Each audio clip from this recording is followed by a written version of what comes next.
Now that we've got your attention, let the games begin!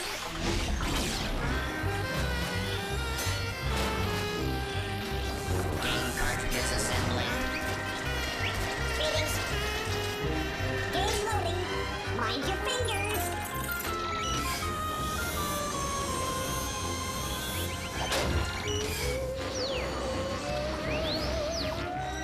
Keep working, you rust buckets.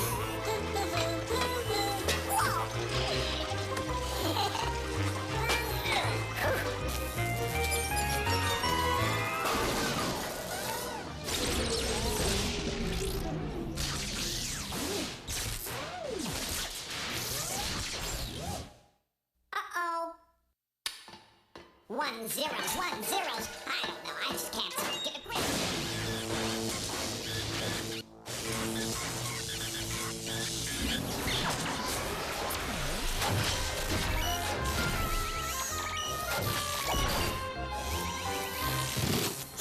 Ugh, revolting slob.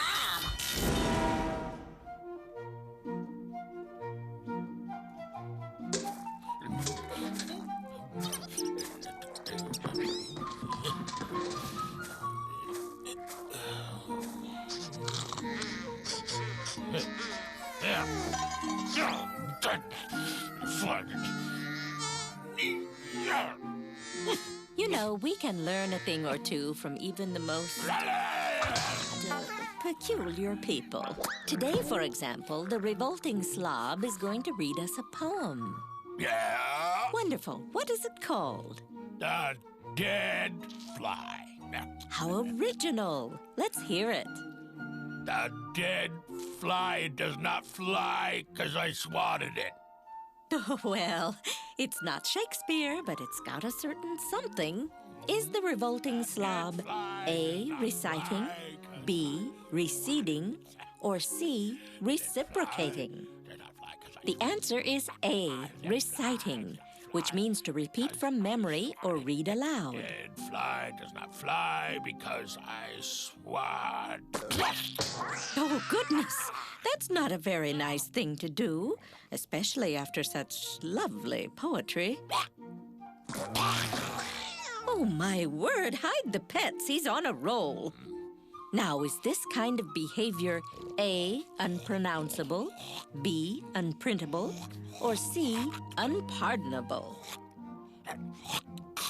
The correct answer is C, unpardonable, meaning actions that are absolutely unacceptable. Gesundheit. Oh, you know it's impolite to sneeze into your hand and then dine on the contents. Such behavior is really quite A, disintegrated, B, discourteous, or C, dispersed. The correct answer is B, discourteous, which is really a polite way of saying rude. Rude, rude, rude. Well then, let's review. The dead fly does not fly. The revolting slob is reciting a lovely poem. Such rude behavior is unpardonable. Not to mention discourteous. Oh, and by the way, disintegrated means broken into little itsy-bitsy pieces.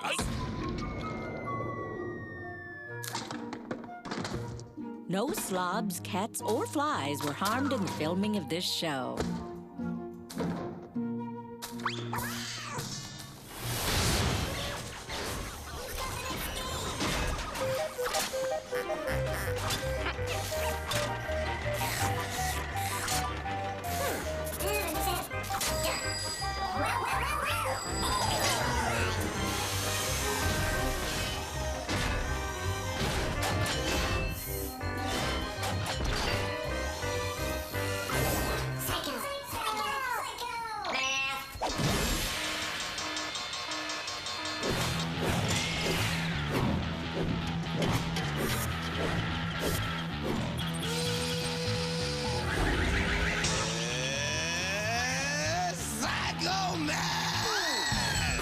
Well, we have lots of problems, and it's up to you to figure them out. If you don't, I'm telling you the truth. we all may go crazy. Man, that felt good. There's the sinuses. Okay, here's how this whole thing works. We show you an equation, but instead of numbers, you see pictures, and you have to figure out what number they stand for. Then you just do the math. You cool? Then we better get started, because I can already feel the pressure building up in my brain.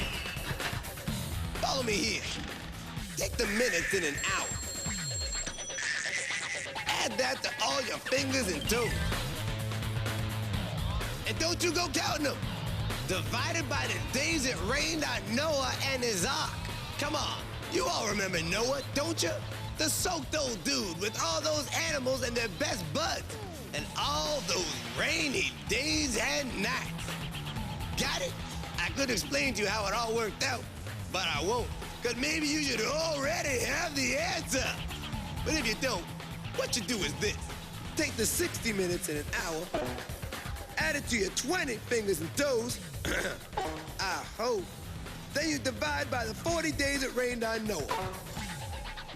And the explosive answer is 2. 2. You want to try another one? Pay Professor Rocket close attention. First, take the unluckiest number that falls on a Friday. Then, add it to the number of nostrils in your nose. And don't go looking in a mirror.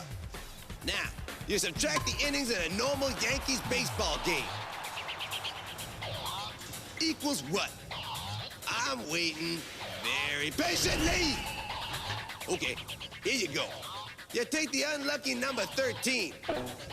You add to the 2 nostrils in your nose. I hope. And subtract the 9 innings of a baseball game. And the answer is 6. 6. Of course, if you have only 1 nostril, I would accept 5. Okay, one more. You take Christmas Day. Now you subtract the Musketeers. Not the candy bar, man. The all for one and one for all dudes. Minus America's Great Lakes. What you get? Don't rush. I'll give you plenty of time. Time's up! You got Christmas on the 25th. And if you subtract 3 Musketeers and subtract the 5 Great Lakes, you can only end up with 17! 17! Which would also be a fine-looking number. Okay, that's out to date. My brain's getting tired. Next time, I want you psychomath rookies to be refreshed and ready to rock and roll. Do you hear me? Good. Now get yourselves out of here. Y'all be giving me a headache. Professor Rocket's out.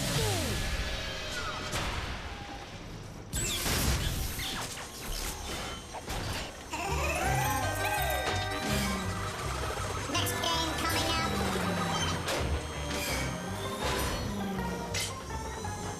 Game cartridge loading. Check.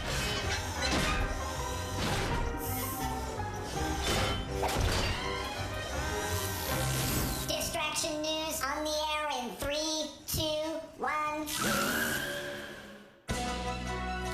And now, Distraction News with your anchor person, Dora Smarmy. Good evening. I'm Dora Smarmy, and welcome to Distraction News, where we give you the news, and at the end of our newscast, I will ask you 5 questions about what I've reported. So make sure you're not distracted. And now, our top story today, earthquakes. The Earth's crust is made up of pieces called plates. The pressure from the built-up heat and gases under the Earth causes the plates to rub against each other, causing the Earth to shake. This is called an earthquake. The cracks between the plates are called faults. Faults at the bottom of the Pacific Ocean cause earthquakes at sea, producing huge waves that are called tsunamis, which is Japanese for tidal wave. When they hit land, the waves can be as high as 150 feet. Wow! And finally, to measure earthquake activity, scientists use an instrument called a seismograph. Well, that was pleasant, wasn't it? Let's see how well you were able to remember the facts. And be sure to count how many you get right. Otherwise, no ice cream.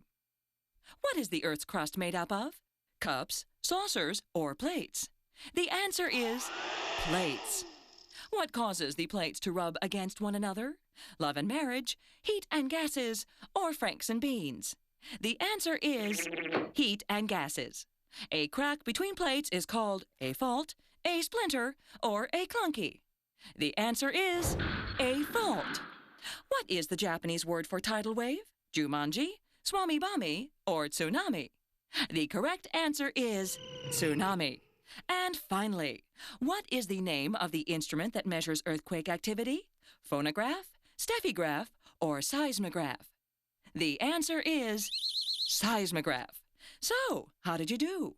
If you got any wrong, was it A, my fault, B, your fault, or C, the gremlin's fault? Well, that's all the time we have for today, but remember, don't ever let anything distract you from watching Distraction News. So long. This has been Distraction News with your favorite cardboard cutout anchor person, Dora Smarmy.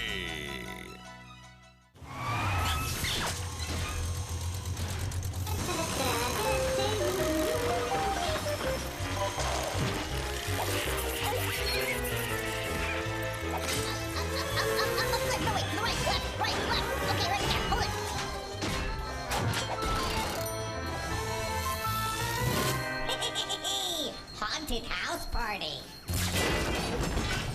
Good evening and welcome to the haunted house party where the dead are having the time of their lives. Oh, I love that joke. Tonight, can you guess who our historical as well as deceased guest of honor is? Come closer. Closer. No, that's too close. Tonight's guest, the mysterious First Lady. Ooh. Oh my, what a lovely party. What a dreadful party. I don't know who made up the guest list. You know it simply isn't our class of people, my dear. I beg your pardon, but I happen to believe in equal rights for all people. In fact, I helped draft the United Nations Declaration of Human Rights. Ma, don't you sound very political. Well, my uncle was a president. Oh, sure. And I bet you were married to a president, too. I was married to a president. How did you know? Oh, my! And this may further put your knickers in a bunch. My maiden name happens to be the same as my married name. Goodness, you must have saved a lot of money on personalized stationery. Of course. And after all, that meant a lot during the Great Depression. Dear me, I know who you are. That's right. I'm... Wait, not so fast! Before you give it away, why don't we give the viewers a chance to guess? Our mystery guest was a civil rights activist. Her uncle was a president. Her husband was a president. Maiden name was the same as her married name. In fact, she's... I'm Eleanor Roosevelt, of course. Now, if you don't mind, there is a cocktail weenie with my name on it. Not if I get to the buffet table first, Eleanor. Back off, big guy. Okay. Until the next haunted house party, where you'll hear me say...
Freaks and freakettes. Oh, yeah! This is your most significant brother, Jumpin' Johnny Jumble.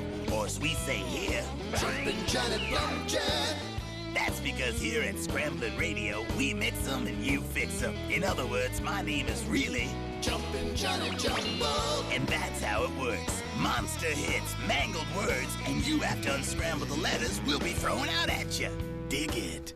Let's start it off with Carol Chaos and her newest smash single, I Gotta Limp It. Whenever I go out, I think I'm looking hot, but I look into the mirror and I see that I'm actually not, 'cause I got a limp pip, it keeps growing every day. A limp pip, and it ain't going away. Man, did that girl mix it up. That was Carol Chaos with I Gotta Pimple. Get it? And now it's time for another Commercial spot.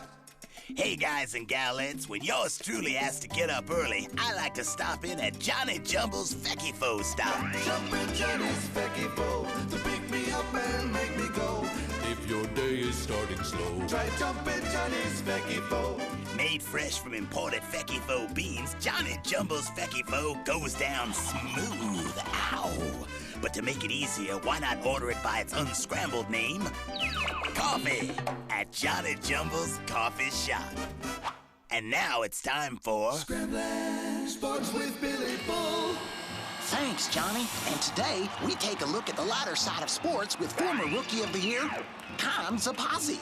Superstar Khan Zapazzi caught more than a good game in the 9th inning of last night's contest. With 2 outs and the score tied, Zapazzi hit a 3-2 pitch over the center field fence and off the head of a fleeing purse snatcher, knocking him unconscious and winning the game. Scrambling hats off to Khan Zapazzi. Mike Piazza. And that's it from the world of sports. And now back to Johnny. And now it's about time to sail this old showboat into the sunset. So until tomorrow, this is Jumpin' Johnny Bombshell. That's Jumbo. Dig it.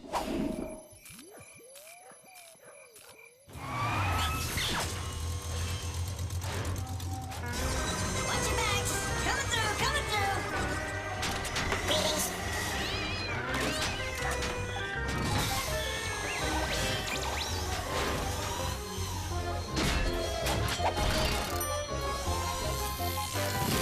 10, 9, 8, 7, 6, 5, 4, 3, 2,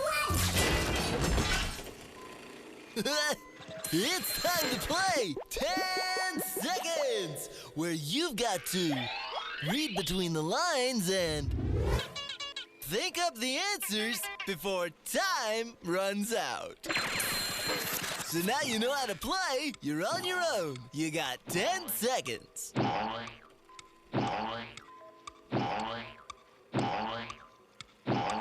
Ready to go on vacation? 'Cause it's spring break! Next one.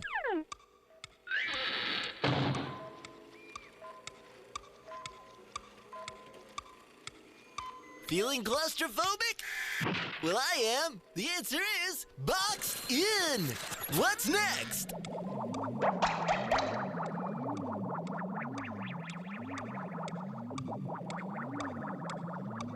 Did you get it? It's life on Mars. You got 10 more seconds to get the next one.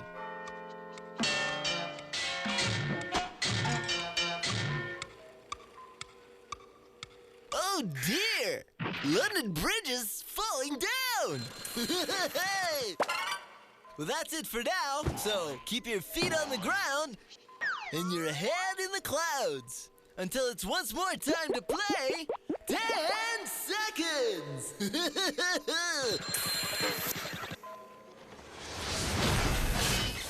That was cool. Let's play another. Work. Game time in 10 seconds.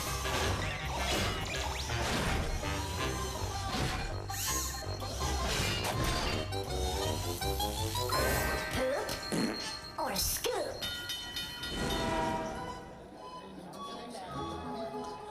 Ladies and gentlemen, hey, I'm talking here. That's better. All right, it's time once again to play Poop or Scoop. Can you tell the straight scoop true from the animal poop false? Test your knowledge of the animal kingdom by separating fact from fiction, starting with this animal right here. Poop or scoop? Sharks have a poorly developed sense of smell and must rely on good eyesight to catch their prey. What do you think? If you agree that sharks don't smell too good, vote scoop. But if you think that's a stinking lie, vote poop. It's pure poop.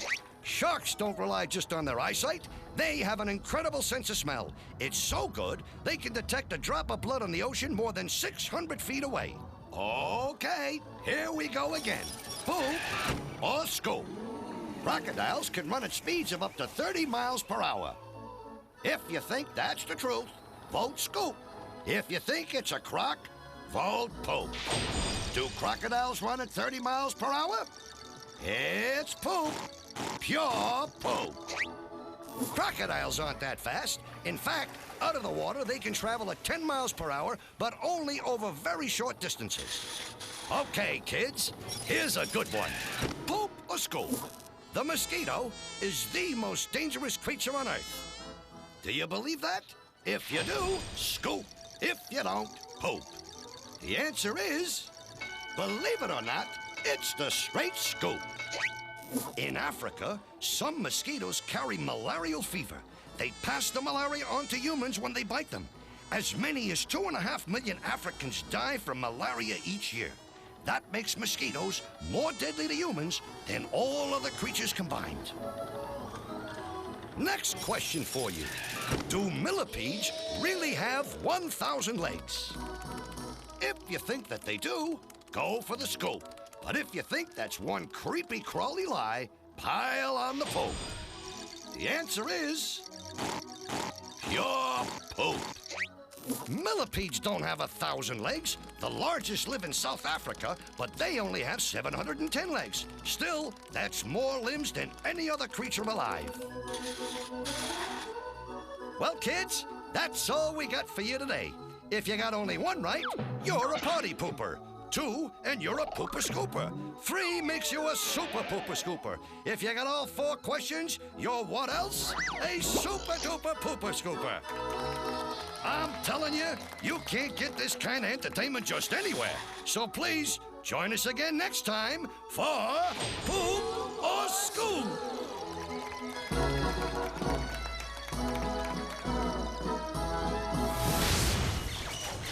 That was cool. Let's play another.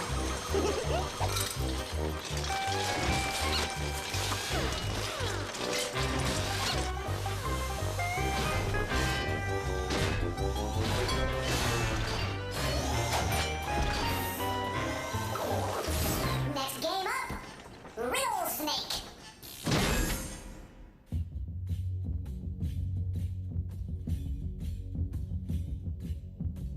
In the dark and mysterious recesses of parts unknown, there resides the strange and riddle-wise creature known only as the Riddle Snake. His music is enchanting, and his riddles are perplexing. So look close and think even closer and closer and closer and closer.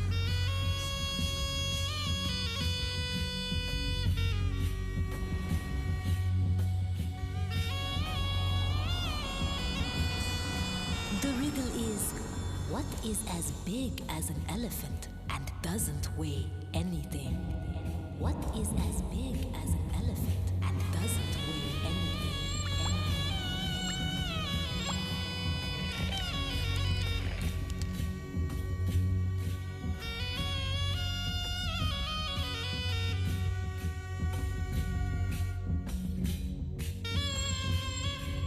What is as big as an elephant and doesn't weigh anything?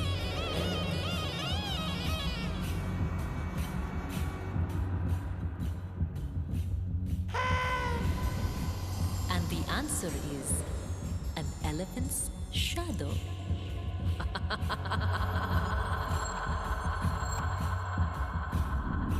Of course, this entire riddle is based on an assumption, as it is extremely difficult to weigh a shadow.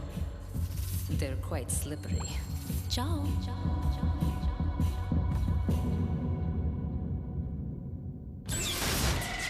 It's time for Crashbox Rewind, where we flash back through the show and remind you how smart you really are.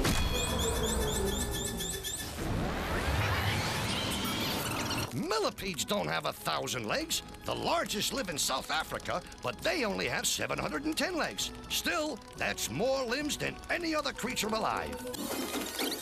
Mr. Guest was a civil rights activist. Her uncle was a president. Her husband was a president. Maiden name was the same as her married name. In fact, she's... I'm Eleanor Roosevelt, of course.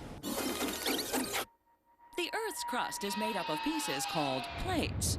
The pressure from the built-up heat and gases under the Earth causes the plates to rub against each other, causing the Earth to shake. Let's review.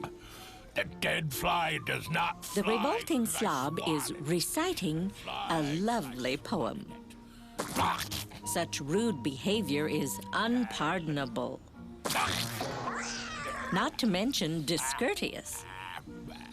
Well, that's it for now. See you next time.